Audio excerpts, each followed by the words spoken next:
அதாவது சந்தேகப்படாம இருக்கணும்னு சொல்லுவாங்க. ஒரு பையன் புதுசா ஒரு பொண்ணை கல்யாணம் பண்ணிட்டு வந்தான். எல்லாரும் என்ன பண்ணிட்டாங்க, ஏய் நீ கல்யாணம் பண்ணிட்டு வந்திருக்கேன், அந்த பொண்ணுக்கு காது கேட்காதுடா, காது சரியா கேட்காது அப்படின்னு இருக்காங்க. இவன் அதை எப்படி சோதனை பண்றது, டெஸ்ட் பண்றது? அப்படி வெளியே நேரா கேட்டா சண்டை வந்துடும், உனக்கு காது கேட்குதான்னு கேட்கக்கூடாது. வெளியில போனான். வெளியில போய் தெருவில் வந்து நின்றுக்கிட்டு இன்னைக்கு என்ன சாம்பார் அப்படின்னா பதிலே வரல. ஆகா, நம்ம சந்தேகப்பட்டது சரிதான் அப்படின்னு முடிவு பண்ணிட்டான். அடுத்தது உள்ள வந்தான், வீட்டுக்குள்ள வந்து நின்றுட்டு 2வது தடவை கேட்டான். கூடத்துல வந்து நின்றுட்டு இன்னைக்கு என்ன சாம்பார் அப்படின்னா அப்பவும் பதில் வரல.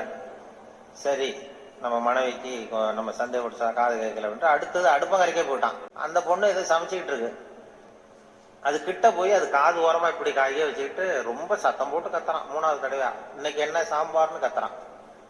அந்த பொண்ணு கொஞ்சம் கூட அலட்டிக்கல. மெதுவா இவன் பக்கம் திரும்பி இவன் காது ஓரமா சொல்லிச்சான், 3வது தடவையா சொல்றேன் முருங்கைக்காய் சாம்பார் அப்படின்னுதான்.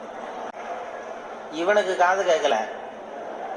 இவன் அதை போய் குத்துறான். அதான் தன் குற்றம் நீங்கி பிறர் குற்றம் காண்கிருப்பின் என் குற்றமாகும் இறைக்குன்னு சொல்லுவாங்க.